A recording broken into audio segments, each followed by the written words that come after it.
Ya, shalom saudara dikasih Tuhan. Topik sekarang adalah gereja sebagai keluarga rohani. Saudara dikasih Tuhan, secepat Tuhan menciptakan langit dan bumi, Kejadian pasal 1, maka Tuhan langsung membentuk institusi keluarga.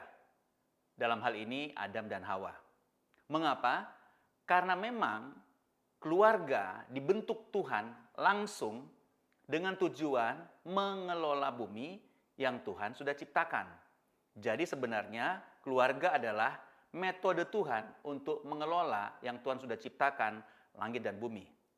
Dan seperti kita sudah tahu, sejarah Perjanjian Lama dipenuhi oleh dinamika keluarga-keluarga.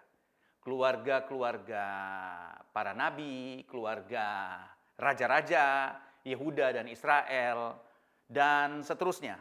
Dan seperti kita tahu, dalam dinamika tersebut terjadi banyak kejadian yang sebenarnya bisa dikatakan keluarga tidak sepenuhnya berhasil, keluarga jasmani dalam hal ini, yang dibentuk Tuhan untuk pengelolaan bumi. Maka kita masuk dalam perjanjian baru.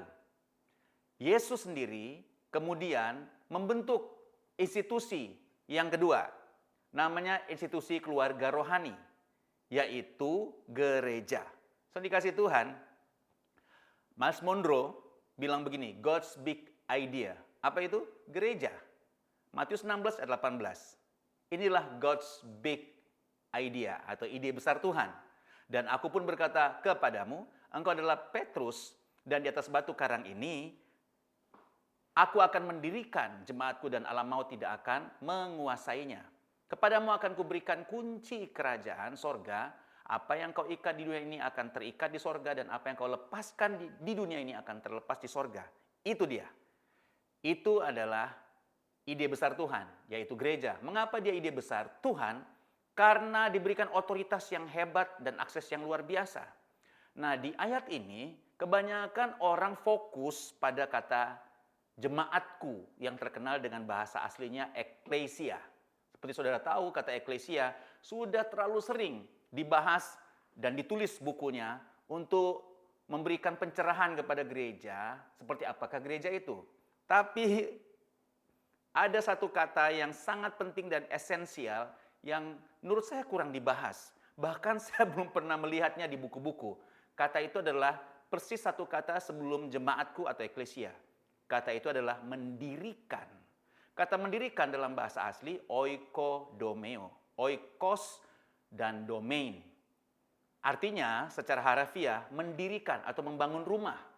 Jadi kira-kira kalau ini perkataan Yesus, maka di kepala Yesus gereja itu adalah seperti sebuah rumah rohani.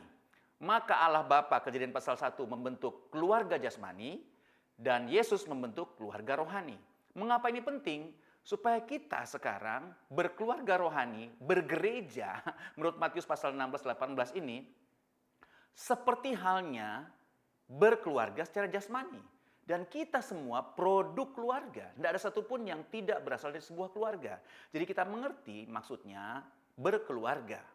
Nah, saudara dikasih Tuhan, sebelum Yesus naik ke sorga, Kejadian pasal 1, maka kita lihat Kisah Rasul pasal 1, maka kita lihat ayat 3.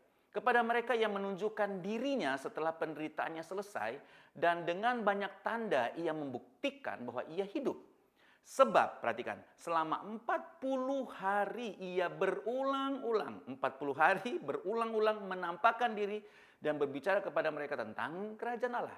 Topiknya, kerajaan Allah diajarkan Yesus 40 hari berulang-ulang. Dan ini menjelang dia naik ke sorga. Dan ini jadi penting, seolah-olah sengaja Yesus simpan topik tentang kerajaan Allah sampai harus diajarkan 40 hari berulang-ulang persis sebelum dia naik ke sorga. Karena memang setelah itu gereja yang dimaksud Yesus dilahirkan oleh para murid-muridnya. Pada jemaat mula-mula di Kisah Para Rasul. Jadi seperti menjadi sebuah fondasi bahwa pemahaman akan kerajaan Allah harus mendasari gereja yang kemudian akan dibentuk oleh para murid. Dan saya selesai dengan 3 bukti gereja sebagai keluarga rohani. Pertama, Yesus yang mengatakannya. Yang kita baca tadi, Matius 16-18. Dia bilang bahwa aku akan mendirikan jemaatku. Kata mendirikan adalah membangun sebuah rumah, membangun sebuah keluarga. Eklesia, rohani, jemaat, gereja. Jadi gereja sebagai keluarga rohani bukan sekedar slogan, bukan sekedar moto, bahkan menurut saya sebuah esensi. Karena Yesus sendiri yang mengatakannya bahwa gereja adalah sebuah rumah, sebuah keluarga rohani. Itu bukti pertama. Yesus sendiri yang mengatakannya, yang kita lihat di Matius 16:18. Yang kedua, murid Yesus mewujudkannya. Kisah para rasul sepanjang kitab menunjukkan bahwa murid-murid Yesus melahirkan gereja. Kisah Rasul pasal 2, setelah pencurahan Roh Kudus, setelah Petrus berkhotbah dan 3.000 orang bertobat, di situ kemudian ayat 41 Kisah Rasul pasal 2 diteruskan sampai ayat 47, mereka bertekun sehati, bersekutu memecahkan roti, memuji Tuhan dari rumah ke rumah. Bayangkan, rumah ke rumah. Artinya 3.000 orang, kalau kita asumsikan dari rumah ke rumah, tidak mungkin satu rumah memuat 3.000. Di sini kita memiliki referensi akan disebut komsel, kelompok-kelompok kecil. Anggaplah dari 3.000 itu, satu rumah menampung 10 orang. Maka ada 300 kurang lebih. Ini kita bertafsir. 300 kelompok kecil, komsel. Dan inilah yang disebut gereja, disebut Alkitab cara hidup jemaat mula-mula. Mereka memulainya dari kelompok-kelompok kecil. Jadi murid Yesus yang mewujudkannya. Dan ini penting, kenapa? Karena murid Yesus yang langsung mendapat pengajaran, bahkan menurut saya mendapatkan penugasan dari Yesus untuk melahirkan gereja. Jadi kita harus melihat apa yang dilakukan oleh murid-murid di Kisah Para Rasul. Dan jangan lupa, jemaat mula-mula di Kisah Para Rasul adalah platform yang sama, gereja perjanjian baru sampai hari ini. Jadi keluarga rohani, dalam hal ini gereja, adalah esensi bagaimana kita bergereja. Karena itu yang Yesus maksudkan. Bukti ketiga, setelah bukti pertama Yesus mengatakannya, bukti kedua murid Yesus mewujudkannya, ketiga, sejarah jemaat mula-mula di Kisah Para Rasul membuktikannya. Silahkan kita lihat semua dinamika gereja atau jemaat mula-mula dari rumah ke rumah berdasarkan keluarga-keluarga rohani. Muncullah tokoh-tokoh seperti Ananias dan Safira, Aquila dan Priscilla, Barnabas, tokoh-tokoh perjanjian baru yang bangkit dari keluarga-keluarga rohani. So dikasih Tuhan, jadi saya berani berkata, saya bahkan dengan yakin mau mengatakan bahwa komsel atau keluarga rohani sebagai sebuah keluarga, entitas, komunitas rohani, bukan program lagi. Komsel bukan program, tapi esensi pertumbuhan warga kerajaan yang serupa Kristus berdasarkan nilai-nilai kerajaan Allah.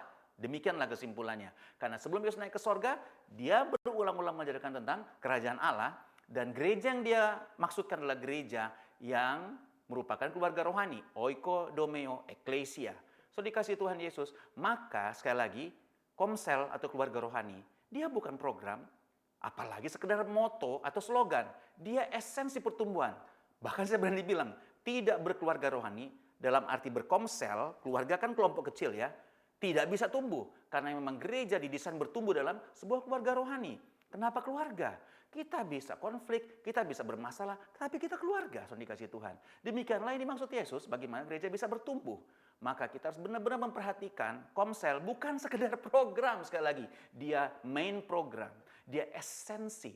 Tanpa komsel, tanpa berkeluarga rohani, dia akan sulit bertumbuh. Karena gereja didesain bertumbuh dalam keluarga rohani. Ayat terakhir Matius 24 ayat 14, dan Injil Kerajaan ini akan diberitakan di seluruh dunia menjadi kesaksian bagi semua bangsa. Sesudah itu barulah tiba kesudahannya. Apakah Injil Kerajaan? Dia adalah sebuah berita, kabar baik yang diberitakan menjadi kesaksian. Dengan kata lain, dia tidak hanya di preaching, tapi disaksikan. Dilihat, bukan sekedar disampaikan, diomongin. Not just talking, but showing. Show apa? Show the value of the kingdom of God. Berdasarkan apa? Keserupaan Kristus. Jadi memang betul, tujuan kita adalah serupa Kristus melalui keluarga rohani dalam gereja. Gereja yang menjadi sebuah keluarga rohani. Tuhan Yesus memberkati kita semua. Haleluya. Shalom.